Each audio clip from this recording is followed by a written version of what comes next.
Good afternoon to you all, ladies and gentlemen. I hope that you're all doing very well indeed. And as I record this, it's a couple of days until the Hoenn week kicks off. And I wanted to actually do a video on this week because Hoenn, aside from the whole Kanto event thing, I think is going to be the best week. So I wanted to break it down for you and show what aspects of the game you should really be prioritising, where the bonuses are really going to pay dividends for you. So let's jump into this straight away. By the way, I hope you all had a good Machop community day. Hope you all got some good shinies.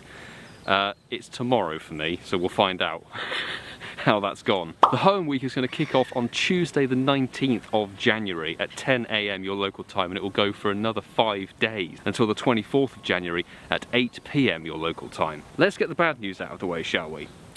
There's no new shiny in this wave. They've decided to feature Aron as the shiny. And it's not like Aron was added as its shiny during the December 2018 wave. Was it December 2018? It might have even been earlier than that. It was one of the first Gen 3 shinies ever released. So quite why they featured that when there's things like Spheal that needs its shiny released. They could have easily dropped a new Hoenn shiny, but by the bite on that, to be honest, I can let them off on that one, to be honest. There are far more good bits to this Hoenn week than there are bad. First and foremost is that Meteor Mash is coming back. You can actually evolve your Metagross to learn that move during that week, which is going to be excellent because that was a 2018 com day.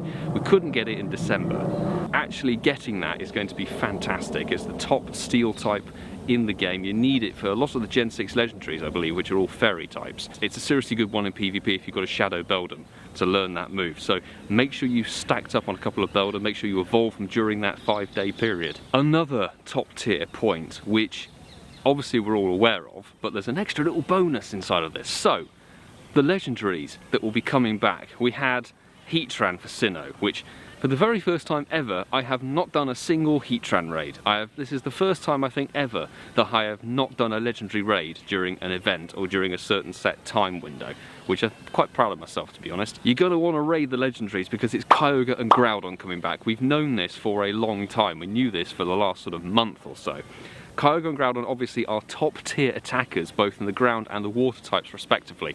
They're fantastic shinies. They are highly desirable shinies, and it's a good chunk of time actually since they were here for more than a day. They were here for the very first day of 2020 Go Fest, I believe, which I don't count that really because everybody was shiny hunting and going for Gibble, etc. Obviously, you need to go and do some raids for them. Make sure you join the Discord if you want to get some global raids in. The invites are going to play very, very usefully in this. I'm pretty sure they're both a very difficult duo. You can trio them with quite good counters and stuff, but I think a duo is possible, so I'll be going for that. Going alongside of that, there is going to be a special research quest line, which is going to require you to do 2 or 3 Groudon and Kyogre raids each, and then catch 30 Pokemon, and you will get a encounter reward with Rayquaza. You're going to get 1 Rayquaza from a research. It's going to be level 15, and obviously that has a chance of being shiny. The most important point of this is that it will learn Hurricane. It's going to learn an exclusive move, Hurricane, which is going to be vastly superior, I believe, than Aerial Ace, which is its other flying type charge move. That will be in its Elite TM charge type pool, so you can actually TM that on normal Rayquazas now, which I think is going to be very useful indeed. Now we can come to the spawns for this event. If we're going to look back on the Unova and the Sinnoh weeks, the most common spawns were the starters. Now, Unova, they haven't got their shiny, well, shiny Snivy was released, but the other two, Tepig and Oshawott, didn't have their shinies out. Quite good to catch. The Sinnoh starters all had their shinies out. They've all had a community day, but they're all kind of useless. Empoleon's really the only good one for PvP, to be honest. However, the Gen 3 starters, all 3 of them are pretty bloody useful. Sceptile, very, very useful grass type, particularly if you can get it the Com Day move with the Elite Charge TM, unfortunately. Blaziken will be very, very useful. Good fire type, good fighting type. It's useful in PvP as well. And Swampert. Swampert is a key one. Good in PvP and very, very good raid attacker. Another point to remember is that these 3 will get a Mega Form. Like I said in the Com Day December prep guide, all 3 of the Gen 3 starters do get a Mega Form. They're all very, very good in their own way. Sceptile and Blaziken are very, very high on the DPS and attacking scale of things. Mega Swampert is more on the defensive scale of things. But if you can get yourself a good couple of IV ones, stock up on the XL Candy. XL Candy grind is going to be very key, and because they're starters, they'll be spawning absolutely everywhere. So make sure you catch all of them. They will be in level 1 raids as well, so that's a chance to get a decent IV one. And they're also going to be research quest rewards. So I don't know what the quest is for that.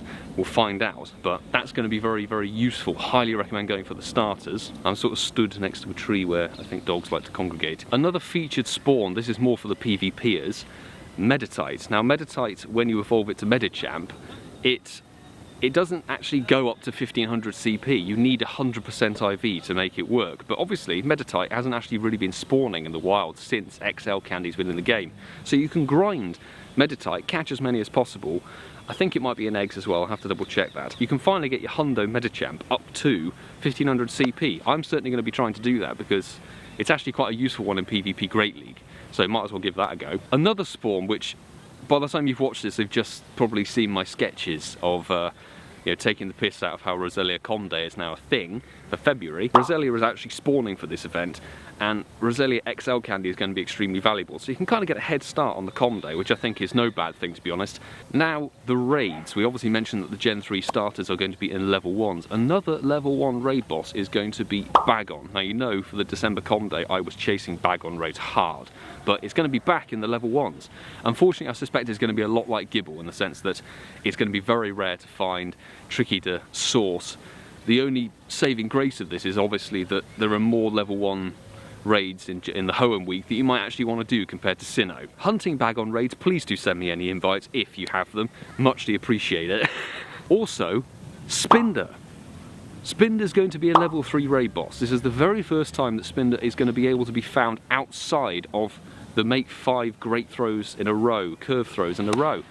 That's the first time Spinder's going to be outside of the research, so this is finally a chance. I don't know what form it's going to be. Don't know which one of the forms and the patterns it's going to be, but it's going to be a chance to find shiny Spinder for anybody who still hasn't got it. It's going to be a bit easier to source than the quests. The quests have always been very, very rare.